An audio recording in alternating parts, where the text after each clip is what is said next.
दोस्तों, आप सभी का वीनू इंफोटेनमेंट में एक बार फिर से स्वागत है। ठीक आज से 4 साल पहले अगर आपको याद हो तो भारत ने कितनी बिजली की गति से अफगानिस्तान से अपने डिप्लोमेट को वापस किया था, एम्बेसी को बंद किया था और लोगों को बहुत मुश्किल से निकाल पाया था। यह घटना उस समय में हुई थी जब वेस्टर्न पावर जो था वह अचानक से अफगानिस्तान छोड़ने का फैसला किया और रातों रात बोरिया बिस्तर पैक करके अफगानिस्तान छोड़ करके भाग खड़ा हुआ। उस समय में अपने देश की जनता की सुरक्षा उस समय में खतरे में पड़ गई, जबकि तालिबान ने स्विफ्टली वहां के पावर को कैप्चर करने की स्थिति में आ गया और बहुत तेजी से बढ़ते हुए काबुल की तरफ बढ़ रहा था। लेकिन 4 साल में ऐसा क्या परिवर्तन आया? आखिर मोदी का जेम्स बॉन्ड डोवल ने क्या गुल खिलाया कि आज हम उसी तालिबान के विदेश मंत्री को, जिनका नाम मुत्तकी है, आज हम रेड कारपेट बिछा रहे हैं। हमारी हिंदूवादी सरकार कही जाने वाली मोदी के हृदय में आखिर ऐसा परिवर्तन कैसे आया कि उसने तालिबान के लिए रेड कारपेट बिछाया? क्या थी वो जियोपॉलिटिकल कंपल्सन जिसमें कि इस बात को महत्ता दी जा रही है कि तालिबान के साथ अच्छे वर्किंग रिलेशन का होना काफी जरूरी है और इसी में इंडिया का इंटरेस्ट सर्व होगा। आखिर अजीत डोवल और भारत के विदेश मंत्री डॉक्टर एस जयशंकर ने तालिबानियों को कौन सी घुट्टी पिलाई कि एक ही झटके में उसने पाकिस्तानियों का गला दबाने का सोच लिया और पाकिस्तान से दूरी बनाना शुरू कर दिया। एक तीर से अजीत डोवल ने कई शिकार कर लिए हैं। एक ही तीर से उसने आईएसआई को भी चित कर दिया और तालिबानियों को भी भारत के पाले में कर लिया। आखिर पाकिस्तान क्या चाहता था, पहले इसको समझें और फिर समझें कि अजीत डोवल ने कितना बड़ा काम देश के लिए किया है। दोस्तों, inter services intelligence agency ISI के प्रमुख लेफ्टिनेंट जनरल फैज हामिद ने सितंबर 2021 में काबुल का दौरा किया था और चाय की चुस्कियां लेते हुए उनकी एक तस्वीर काफी वायरल हुई थी, जो कि आप सभी को याद होगा। और एक तरह से ऑप्टिक्स क्रिएट करने की कोशिश की गई थी कि तालिबान के साथ पाकिस्तान के रिश्ते कितने प्रगाढ़ हैं। इस फोटो को वायरल भी किया गया था और काफी व्यापक रूप से प्रसारित किया गया था। अमेरिकी सेना की वापसी के बाद अफगानिस्तान में पाकिस्तान के कथित प्रभाव का इस तस्वीर को प्रतीक बनाया गया था कि अब जो कुछ भी होगा तालिबान शायद पाकिस्तान के आईएसआई के इशारे पर ही नाचती रहेगी। लेकिन कुछ ही दिनों में यह बुलबुला एक तरह से फुस हो गया और पाकिस्तान के खिलाफ जिस फेरोसिटी से तालिबान ने वहां पर आतंक मचाना शुरू किया और वहां के सैनिकों को जहन्नुम पहचाना शुरू किया, पाकिस्तान सेना की चीखें निकल गई। कथित तौर पर उनकी यात्रा का उद्देश्य तालिबानी नेताओं से मिलकर सुरक्षा और सीमा संबंधी मुद्दों पर चर्चा करना और एक नई तालिबान सरकार की गठन करना था और दुनिया को ये बात बताने की कोशिश करना था कि अब वहां की सरकार में अगर किसी की चलेगी तो वो पाकिस्तान के आईएसआई का ही होगा और अब भारत के खिलाफ वो वहां से चक्रव्यूह रचते रहेगा।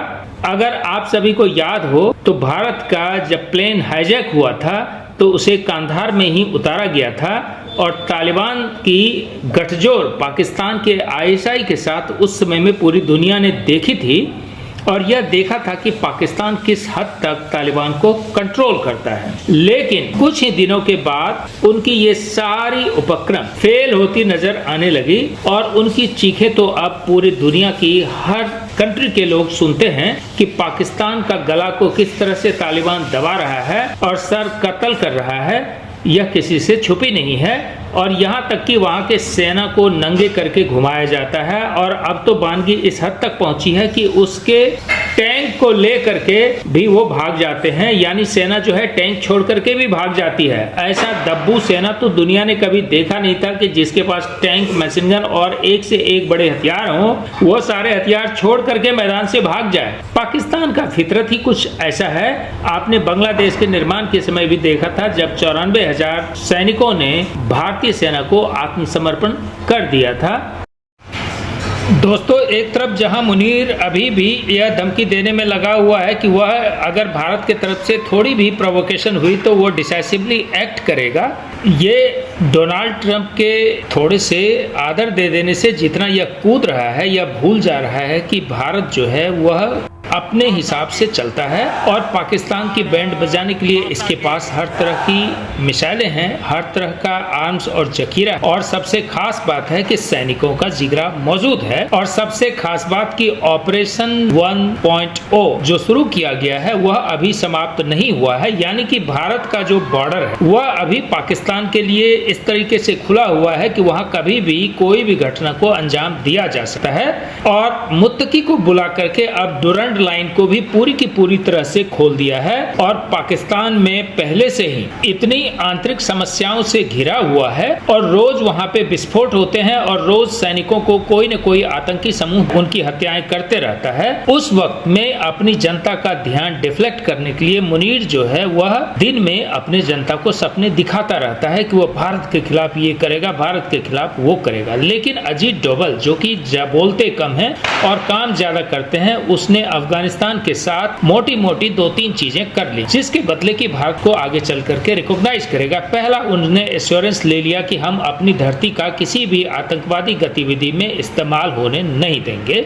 नंबर 2 यह है कि अफगानिस्तान के विदेश मंत्री ने इस बात को कहा है कि उसका बॉर्डर भारत के साथ लगता था, यानी एक तरीके से ऐसा लगता है कि दोनों कंट्री के बीच में ये म्यूचुअल अंडरस्टैंडिंग हो गई है कि जो बॉर्डर पुराने समय में भारत के साथ लगता था उसे फिर से खोला जाएगा, यानी कि एक नए बॉर्डर बना करके अफगानिस्तान से ट्रेड रूट को खोल करके सेंट्रल एशिया में जाने का रास्ता भारत खोल लेगी।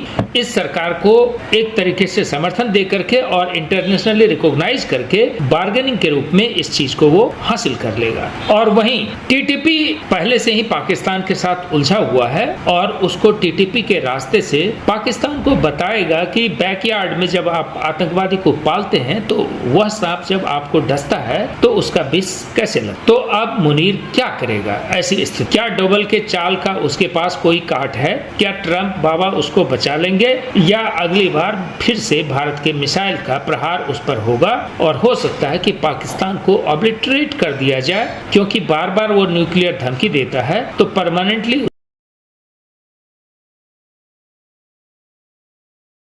उसके न्यूक्लियर एसेट को भी खत्म करने के लिए भारत किसी योजना पर काम कर रही होगी या कर सकती। उम्मीद करते हैं कि आप समझ गए होंगे कि आपके डोभाल ने यानी मोदी के जेम्स बॉन्ड ने देश के लिए क्या किया है। धन्यवाद।